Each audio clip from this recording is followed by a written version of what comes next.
A partir de hoje, a Band Vale exibe uma série especial sobre o setor da construção civil na nossa região. Na primeira reportagem, vamos falar sobre o sonho de muitos brasileiros, o primeiro imóvel. E para adquiri-lo, é preciso, antes de mais nada, pesquisar e planejar muito bem o orçamento. Quando se trata de financiamento, existem várias opções. Então, acompanhe as orientações dos especialistas.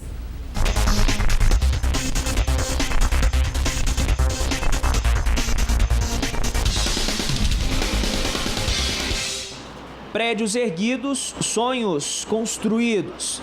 Sim, a chance para muita gente se despedir de um desagradável item do orçamento mensal, o aluguel. Os donos desse sonho, os inquilinos. Pendurada na parede, a chave da casa alugada. São 5 anos pagando aluguel. Mais de R$42 mil gastos com moradia e nada da casa própria. É doído, né? Você tem que comprometer uma parte do seu dinheiro que você não vai ter retorno nunca.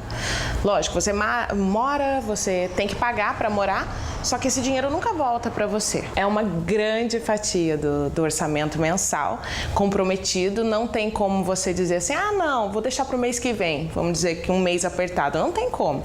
Você tem que separar esse dinheiro. O imóvel não é seu. Depois que acabar o contrato, tchau, você tem que achar outro e assim vai indo. Então é complicado nessa parte. Mas o sonho de dizer adeus ao aluguel anda difícil. Ticiane não consegue economizar para dar entrada no imóvel e financiar o restante do apartamento na faixa de R$150 mil. O jeito vai ser fazer outro empréstimo. O lance da entrada não adianta a gente falar hoje em dia que vou guardar dinheiro. Guardar 15 mil, 30 mil, você vai guardar durante muito tempo. Então eu particularmente vou procurar um outro banco, financiar essa entrada e daí eu vou ficar pagando 2 bancos. O do financiamento e ainda durante uns 3 anos, pelo menos, pagando o valor da entrada. Então, por isso que tem que estar tudo estabilizado, porque eu vou assumir 2 contas grandes. Os financiamentos imobiliários impulsionam a construção civil. No ano passado, a Caixa Econômica Federal liberou o financiamento de 12 mil moradias só nos municípios aqui da região metropolitana do Vale do Paraíba. As casas convencionais continuam sendo preferência, mas o mercado oferece outra opção, lá em cima. E as moradias agora disponíveis para compra, só mesmo os apartamentos. O desenvolvimento vertical das cidades é resultado do interesse das construtoras em levantar prédios com andares a perder de vista. Em 2014, nós registramos um número recorde de financiamentos habitacionais. E esse número ele está muito espelhado na procura por imóveis novos que atendam às condições do programa Minha Casa Minha Vida. Então, imóveis de até R$190 mil. Como a oferta de mercado nesse segmento ela é maior em apartamentos, nós registramos então que boa parte da demanda por financiamento ainda acaba sendo atendida, né, boa parte da demanda por financiamento de apartamentos de 2 ou 3 dormitórios, né, na faixa de 50 a 60 metros quadrados que fiquem enquadrados dentro do programa. O financiamento da casa própria, no caso da Caixa, Banco Público, pode ser feito em até 35 anos e as parcelas não podem comprometer mais do que 30% do salário do contratante. As principais dúvidas sempre são em relação a quanto eu posso financiar, né, se eu tenho que dar entrada ou não, qual é o valor da minha entrada, por quanto tempo eu posso pagar o financiamento, se eu tenho direito ou não ao subsídio. E dá para usar o dinheiro do fundo de garantia na entrada do financiamento em determinadas situações. Esse é talvez aí a grande oportunidade das pessoas, porque ele é considerado como recurso à vista, né? Então sobre ele não incide os juros, é como se fosse a entrada do financiamento. Basta que a pessoa então não tenha imóvel em seu nome, nem na cidade onde ela mora, nem onde ela pretende morar, ou integrante dessa região metropolitana, e ela pode comprar o seu imóvel com o FGTS, tanto à vista, se o FGTS for suficiente para pagar o imóvel, ou como parte de pagamento, então, e completar o financiamento para a compra de um imóvel. Bancos privados e também as próprias construtoras fazem financiamentos de imóveis, prontos ou na planta ainda. A taxa de juros ao ano chega a 11%. Nos programas habitacionais do governo, isso cai pela metade.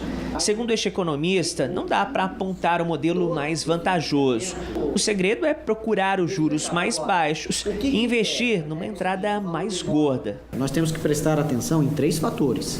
A taxa de juros que vai ser cobrada, os outros componentes da prestação, que é preciso saber, por exemplo, às vezes dentro de uma prestação tem os juros do financiamento, tem um seguro, tem uma taxa de administração. Então o consumidor tem que ficar atento para se informar sobre o que está sendo colocado na prestação, o prazo do financiamento e o valor mínimo dado como entrada.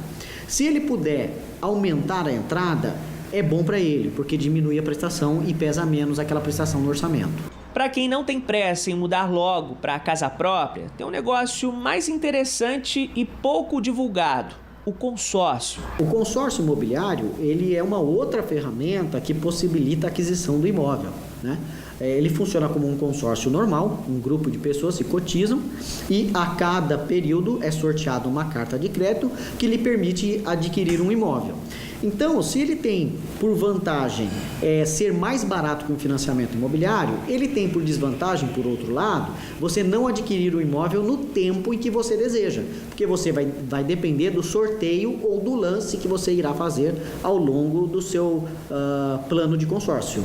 Nós temos no mercado um déficit habitacional muito grande, então tem demanda para a habitação, mas esse momento político e econômico que a gente vive faz com que a economia dê essa retração e, consequentemente, a construção civil também tem essa retração. A partir do momento que a economia volte aos trilhos normais, que comece a espelhar um crescimento, a construção civil é um setor que responde muito rápido, ou seja, tendo demanda, a gente começa novamente a fazer prédios, a aumentar as obras públicas, obras de infraestrutura.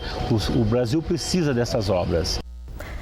E a partir de hoje começam a valer as novas regras da Caixa Econômica Federal para o financiamento de imóveis usados. Quem traz as informações a respeito deste assunto ao vivo é a repórter Maiara Gouveia. Boa noite, Maiara. Boa noite, Gianda. A Caixa Econômica Federal hoje é responsável por 70% dos financiamentos de imóveis usados no país. E agora a principal mudança está no limite desses financiamentos. É sobre esse assunto que eu converso com o Frederico Marcondes, diretor regional do Secov, o Sindicato da Habitação do Estado de São Paulo. Boa noite, Frederico. Quais são as principais novidades? O que muda a partir de agora?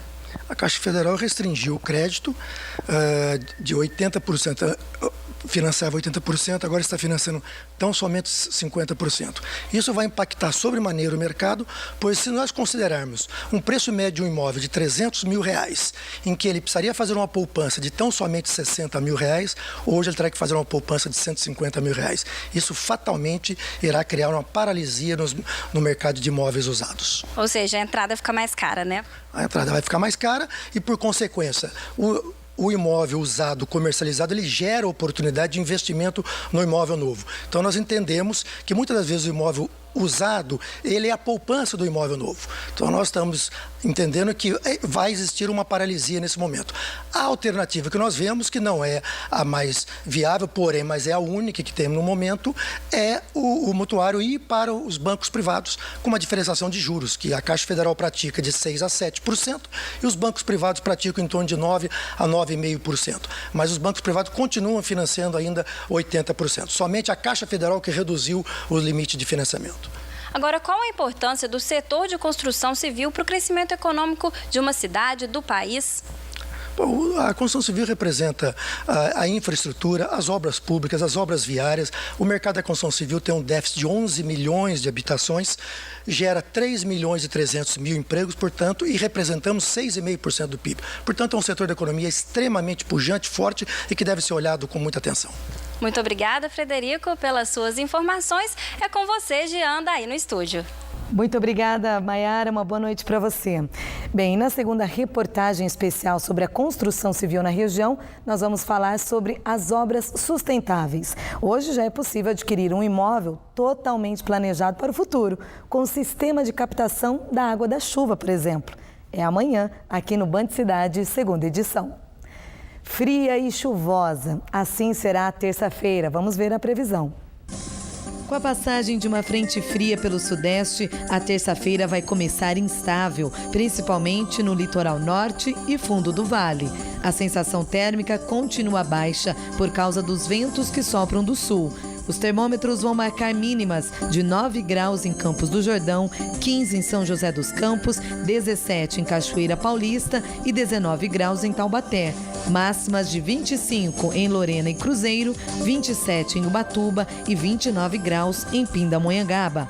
Previsão de chuva na quarta-feira em Jacareí. A temperatura vai ficar entre 15 e 25 graus. Em instantes, 3 meses depois, a Prefeitura de Taubaté garante para amanhã a transferência da rodoviária nova. E no futebol, o Burrão deixa escapar vitória no Joaquinzão. Mesmo assim, segue firme aí rumo à Série A2. Agora são 7 horas e 12 minutos.